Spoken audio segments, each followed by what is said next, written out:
খুলনার জাতিসংঘ শিশু পার্কে চলছে জমজমাট মেলা। বাংলাদেশের মেলা মানেই শুধু বিনোদন নয়, এটি আমাদের সংস্কৃতির জীবন্ত প্রদর্শনী। এই মেলাতে মেলে নানা রকমের আয়োজন।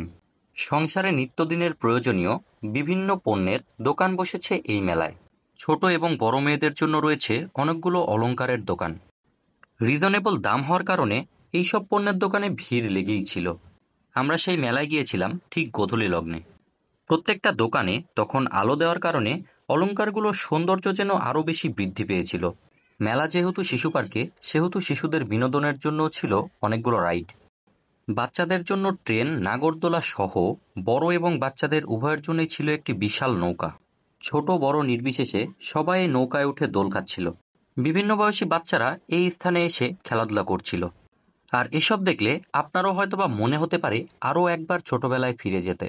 সত্যি কথা বলতে গেলে আমার নিজের কাছেও ঠিক তাই মনে হচ্ছিল, যেন আরেকবার ছোটবেলায় ফিরে যেতে চাই।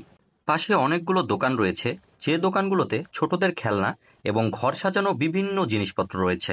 বড় ছেলেদের বিনোদনের জন্য এটি মনে হয় একমাত্র জায়গা। এছাড়াও খাবার অনেক জিনিসের দোকান রয়েছে এখানে। টক, মিষ্টি, ঝাল বিভিন্ন স্বাদের লোভনীয় খাবার রয়েছে এই সকল দোকানে। এখানে রয়েছে একটি ভুট্টার দোকান, যে দোকানে ভুট্টা পুড়িয়ে বিক্রি করা হচ্ছিল। আর খুলনাতে পুড়িয়ে বিক্রি করে এরকম ভুট্টার দোকান খুবই কম। ভাজা পোড়ার দোকান ছাড়াও রয়েছে একটি বিশাল আচারের দোকান। এই দোকানে প্রায় 100-এর ওপরে বিভিন্ন স্বাদের আচার রয়েছে। আচারগুলো দেখতে এতই লোভনীয় যে আপনার জিভে জল আসতে বাধ্য। আপনাদের সংসারের বিভিন্ন ব্যবহার্য জিনিস, অলংকার এবং বাচ্চাদের বিভিন্ন খেলনা কিনতে চলে আসতে পারেন এই মেলায়। সুলভ মূল্যে এই ধরনের জিনিসগুলো পেয়ে যাবেন এই মেলায়। পরিবারের সাথে সুন্দর একটি মুহূর্ত কাটাতে চলে আসতে পারেন এখানে।